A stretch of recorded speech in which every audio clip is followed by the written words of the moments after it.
Good morning बच्चों, कैसे हैं आप सब लोग। होप सो स्वस्थ होंगे।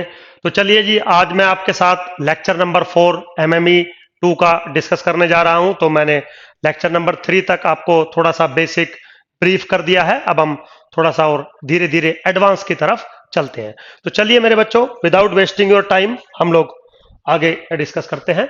तो आज का जो मेरा टॉपिक है वो वेक्टर स्पेस में एक बहुत फेमस टर्म है जो एग्जाम में जिस पे से क्वेश्चन भी आता है, which is linearly dependency and linearly independency of some vectors। बहुत फेमस क्वेश्चन है मेरे बच्चों, बहुत मेन टॉपिक है लीनियर अलजेब्रा का, वेक्टर स्पेस का। क्या है, चलिए डिस्कस करते हैं। वो कह रहा है कि सपोज मान लीजिए मेरे पास V एक वेक्टर स्पेस है। तो मैंने पिछली क्लास में बताया था कि मैं जर्नली वेक्टर स्पेस V लेके चलता हूं, बट जब आपका क्वेश्चन आता है तो वो R3 से आता है। तो जब मैं क्वेश्चन लूंगा तो R3 ले लूंगा, अदरवाइज हम वेक्टर स्पेस को V से रिप्रेजेंट करते हैं। तो वो कह रहा है कि मान लीजिए मेरे पास एक वेक्टर स्पेस है V और इसके कुछ वेक्टर्स है मेरे पास V1, V2, V3 up to dot dot Vn are some vectors या फिर are some elements of vector space V। अब क्वेश्चन ये है या बात ये है कि ये वेक्टर्स इंडिपेंडेंट हैं या ये वेक्टर्स डिपेंडेंट है। बट यहां पर मैं खाली इंडिपेंडेंट या डिपेंडेंट नहीं कंसीडर कर सकता, नहीं कह सकता, मुझे लीनियर टर्म का इस्तेमाल करना पड़ेगा। ये मैंने पिछले लेक्चर में भी आपको बताया था। तो यहां पर जो टर्म होगी वो कौन सी इस्तेमाल होगी, either they are linearly dependent और they are linearly independent, never both. कभी भी कुछ वेक्टर्स सर दोनों हो गए लीनियरली डिपेंडेंट और linearly independent, never possible. Sir दोनों नहीं हुए, नेवर पॉसिबल। या तो कुछ vectors of a vector space linearly dependent होते हैं या तो लीनियरली इंडिपेंडेंट होते हैं। अब होते कैसे हैं, पहले आप बात समझिए। देखिए बच्चों, आपको खाली किताबी ज्ञान पे नहीं जाना है कि किताब में ये लिखा है ऐसे हम चेक करते हैं रिजल्ट आ जाता है, नहीं। वो जो किताब में लिखा है पहले आप ये समझिए कि उसने ऐसा क्यों लिखा है, किस बेसिस पर उसने ये लिखा है। तो जो इंडिपेंडेंसी की या डिपेंडेंसी की कंडीशन है वो आपने किताब में पढ़ी होगी, मैं भी वही लिखूंगा क्योंकि वो है। लेकिन वो कंडीशन क्यों है ये सुधीर सर आपके साथ डिस्कस करना चाहते हैं। देखिए मेरे बच्चों, सबसे पहले बताइए दो चीजें डिपेंडेंट कब होती हैं। सर दो चीजें डिपेंडेंट तब होती हैं जब एक का इफेक्ट हम दूसरे पर मेजर कर सकते हो। मींस अगर मैं एक में चेंज करूं तो दूसरे में कितना चेंज होगा मैं अगर ये मेजर कर सकता हूं तो हम ये कहेंगे कि ये दोनों वेरिएबल्स, ये दोनों चीजें एक दूसरे पर डिपेंड करती है। ऑब्वियसली बात है, इंडिपेंडेंट इसका अपोजिट हो जाएगा कि मैं भैया किसी में कोई भी चेंज करूं दूसरे पे कोई फर्क नहीं पड़ रहा है। तो जब दो चीजें या कुछ वेक्टर्स या कोई फंक्शंस या कुछ भी चीजें डिपेंड होती हैं तो उनके बीच में एक रिलेशनशिप बनता है। जब इंडिपेंडेंट होती हैं तो उनके बीच में कोई भी रिलेशनशिप नहीं बनता है। लेकिन यहां पर कोई भी रिलेशनशिप नहीं बन सकता, यहां पे रिलेशनशिप सिर्फ और सिर्फ लीनियर बन सकता है क्योंकि मेरा जो टॉपिक है वो है लीनियर अलजेब्रा, राइट। तो अब वो ये कहता है कि कुछ वेक्टर्स अगर आपके पास हैं, अगर ये डिपेंडेंट होंगे तो ऑब्वियसली बात है इन वेक्टर्स के बीच में कुछ ना कुछ लीनियर कॉम्बिनेशन बनना चाहिए, लीनियर रिलेशनशिप बनना चाहिए। अब रिलेशनशिप जनरली हम इस्तेमाल नहीं करते टर्म, हम क्या करते हैं इनके बीच में कुछ ना कुछ लीनियर डिपेंडेंसी या लीनियर कॉम्बिनेशन बनना चाहिए। अब उसका मैथमेटिकल एल्जेब्रिकल जो मीनिंग है वो आपके साथ डिस्कस करने जा रहा हूं। तो वो क्या कह रहा है, सबसे पहले उसने जो मेरा टॉपिक लिया है वो है लीनियरली डिपेंडेंसी, लीनियरली डिपेंडेंसी। ठीक है मेरे बच्चों, बिल्कुल सिंपल है। लीनियरली डिपेंडेंसी क्या कह रहा है, we have some vectors v1 v2 to vn are linearly dependent, LD short form है, linearly dependent if there exist some scalars alpha 1 alpha 2 to alpha n। not all 0 such that alpha 1 v1 plus alpha 2 v2 plus dot dot alpha n vn is equal to 0 vector. Means what? अगर आपके vectors को linearly dependent होना है तो वो क्या कह रहा है?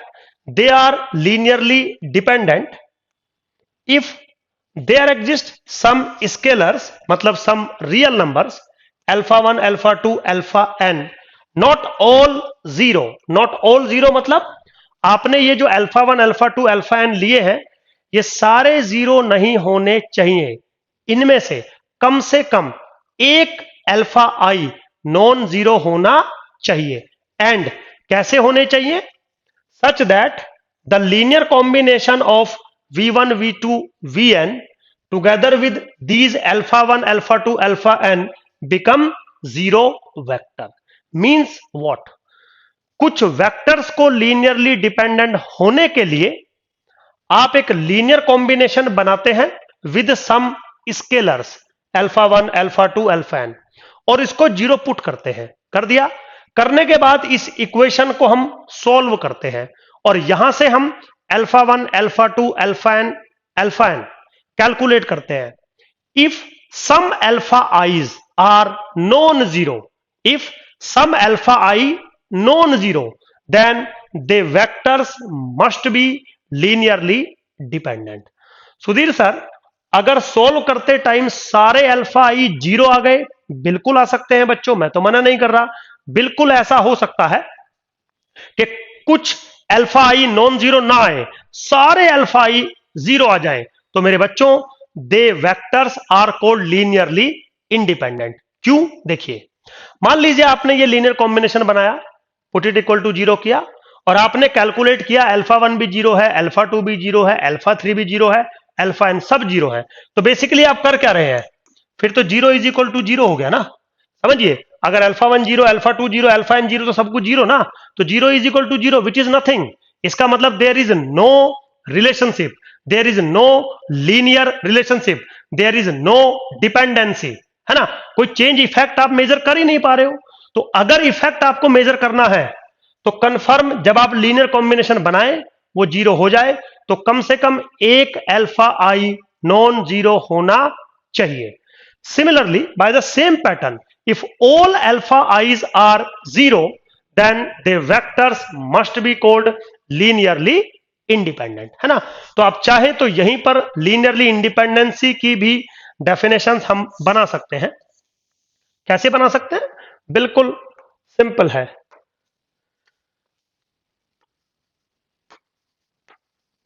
लीनियरली इंडिपेंडेंसी, है ना। If all alpha I is equal to 0 such that alpha 1 v1 plus alpha 2 v2 plus dot dot alpha n vn is equal to 0 means अगर आप एक लीनियर कॉम्बिनेशन परफॉर्म कर रहे हैं और वो 0 के इक्वल आप पुट कर रहे हैं, आप करिए पुट उसको, फिर आप इस इक्वेशन को सॉल्व करके alpha 1 alpha 2 alpha 3 alpha n calculate करिए। अगर वो सारे अल्फा आईज आपको 0 मिल रहे हैं, 0 दिखाई दे रहे हैं, तो कंफर्म मेरे बच्चों आपके जो वेक्टर्स रहे होंगे v1 v2 v3 they must be linearly independent. तो बिल्कुल कंफर्म आपके एग्जाम में क्वेश्चन आता है यहां से कि भाई मैंने कुछ वेक्टर्स आपको दे दिए, जनरली वो R3 के वेक्टर्स देता है। तो R3 के वेक्टर्स अगर वो जनरली दे दे तो आपसे पूछेगा कि क्या ये लीनियरली डिपेंडेंट है और फिर या ये लीनियरली इंडिपेंडेंट है। तो बिल्कुल सिंपल है, make a linear combination, put it equal to 0, calculate the alphas. If all alphas are 0 then the system is linearly independent. If at least one alpha is non-zero then the vectors are linearly dependent. बिल्कुल simple, कोई ऐसा rocket science नहीं है इसमें। तो चलिए मेरे बच्चों एक छोटा सा मैं क्वेश्चन लेता हूं। तो वही मैंने आपको बोला था कि मैं हमेशा जब एग्जाम्पल डिस्कस करूंगा तो वेक्टर स्पेस मेरा स्पेसिफिक होगा आर क्यूब, क्योंकि यहीं से सवाल आता है आपका। वो कह रहा है कि मेरे पास 3 वेक्टर्स हैं, आप मान लीजिए एक वेक्टर है 1 1 0, एक है 2 1 1, सिंपल है बिल्कुल, और एक है 3 0 3, है ना। 3 एलिमेंट्स मैंने लिए या 3 वेक्टर्स लिए मैंने, 1 1 0, 2 1 1 और 3 0 3। सपोज फॉर एग्जांपल क्वेश्चन ये है कि क्या ये तीनों वेक्टर्स लीनियरली डिपेंडेंट हैं या ये तीनों वेक्टर्स लीनियरली इंडिपेंडेंट है। तो क्या आपका फर्ज है? आपका फर्ज है एक लीनियर कॉम्बिनेशन बनाना। अल्फा 1 v1 क्या है? 1 1 0 प्लस अल्फा 2 v2 क्या है? 2 1 1 प्लस अल्फा 3 क्या है? 3 0 3। ठीक है, मेक ए लीनियर कॉम्बिनेशन। अब इसको मैं हटा देता हूं and put it equal to 0, but be careful बेटा, ये जो 0 होता है ना इस तरफ, ये 0 नंबर नहीं होता, ये 0 वेक्टर होता है।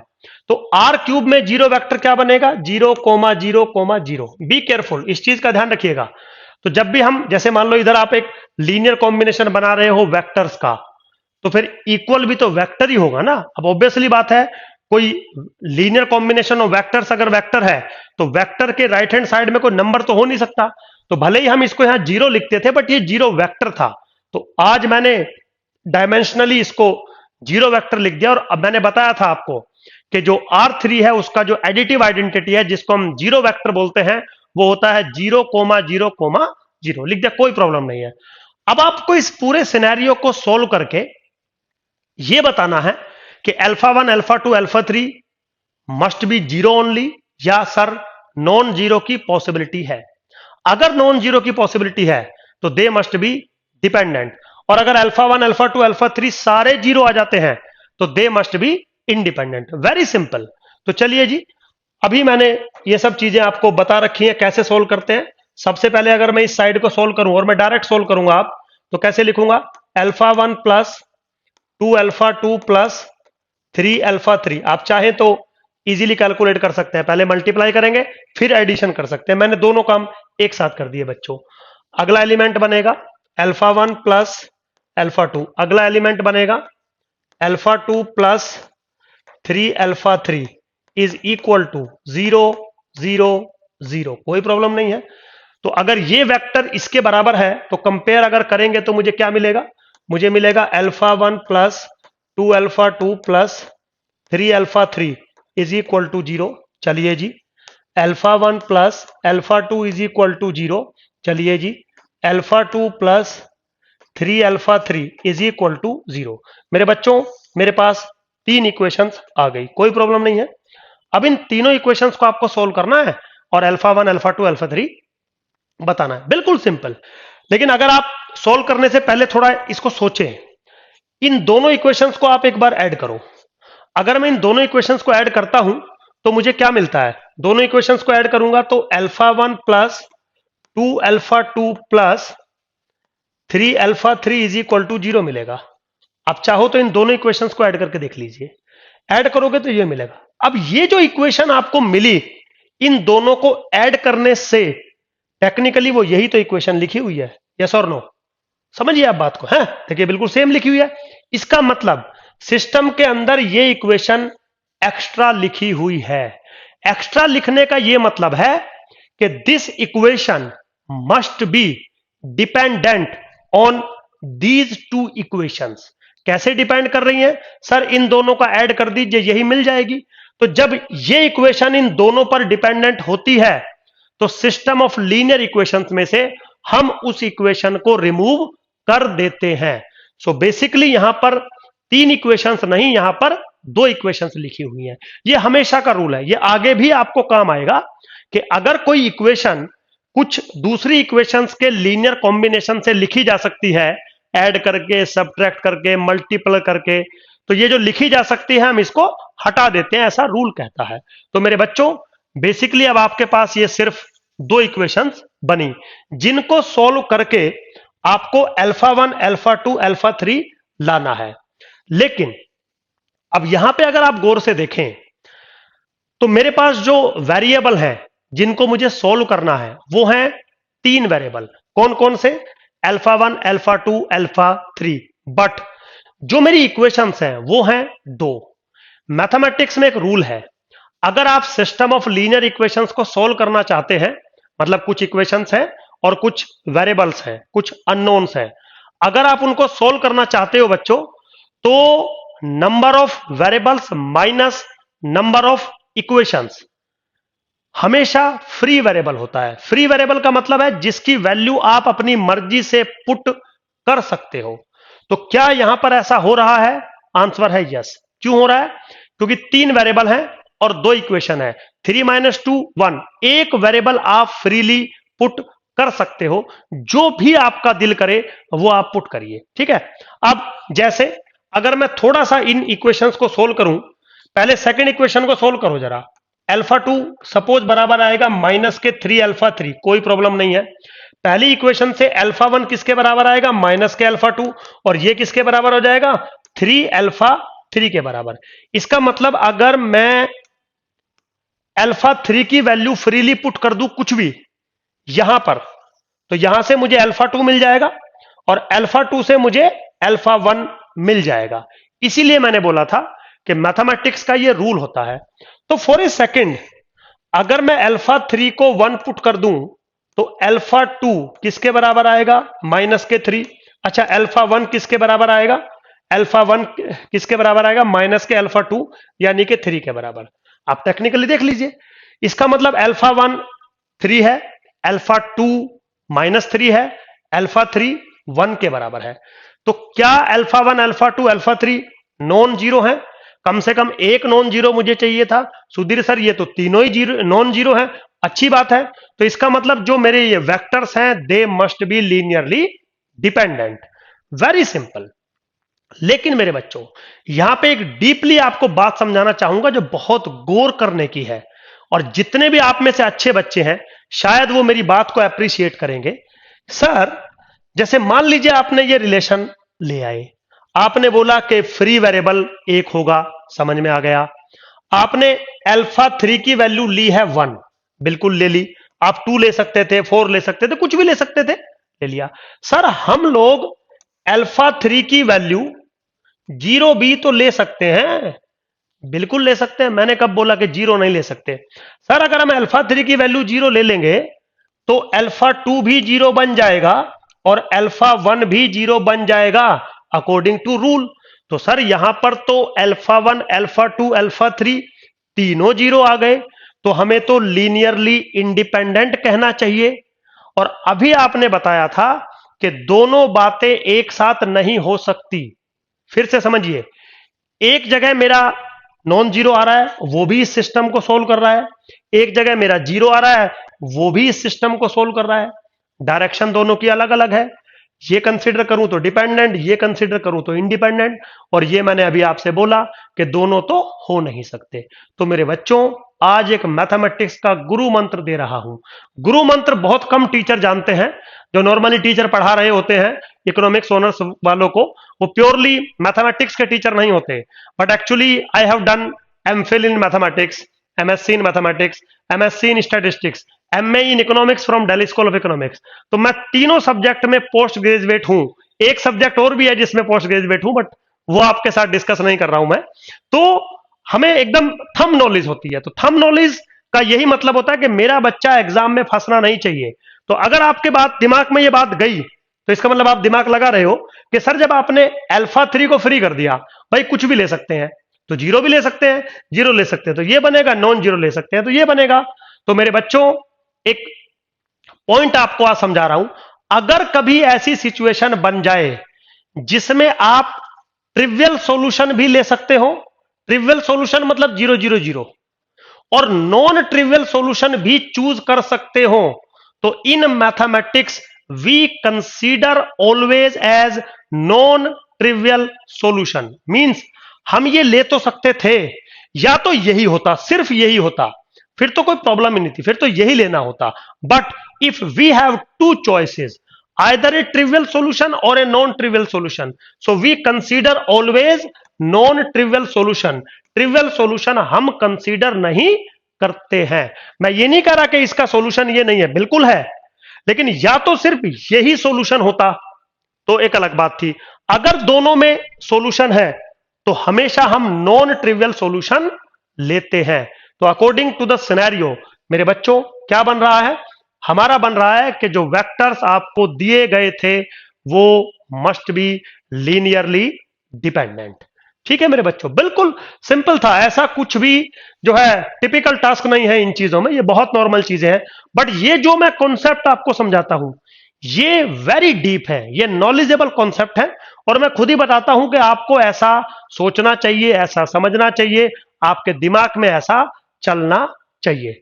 ठीक है मेरे बच्चों, चलिए थैंक यू वेरी मच, मिलते हैं नेक्स्ट क्लास में। ज्यादा बड़ी वीडियो नहीं कर रहा हूं, 20-25 मिनट की वीडियो बहुत होती है।